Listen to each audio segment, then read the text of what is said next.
जून 12 जहाँकि ओडिशा और आंध्र प्रदेश पर स्मरणीय दिन कारण यही दुई राज्यर मुख्यमंत्री शपथ ग्रहण समारोह आउ यही शपथ ग्रहण समारोह रे सामिल हेबे प्रधानमंत्री नरेंद्र मोदी।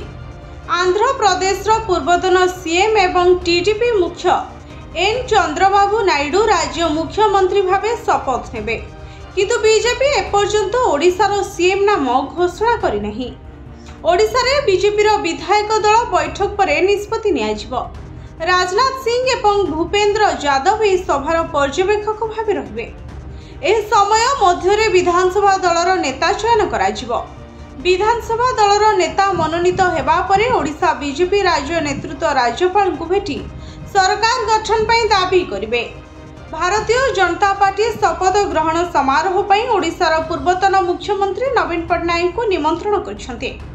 जून 12 रे ओडिशा रे प्रधानमंत्री शपथ ग्रहण समारोह रे प्रधानमंत्री नरेंद्र मोदी समेत बीजेपी हाईकमांड नेता माने मध्य उपस्थित रहिबे। Chandrababu Naidu Kesarapalli IT park ground रे सकाळ 11 रे आंध्र प्रदेश मुख्यमंत्री भाव में शपथ नेबे। एहा परे भुवनेश्वर जनता मैदान में शपथ ग्रहण समारोह अपराह्न 4:45 अनुष्ठित हेबो। एही उत्सव रे शामिल हेबे प्रधानमंत्री। ब्यूरो रिपोर्ट भोजोत न्यूज।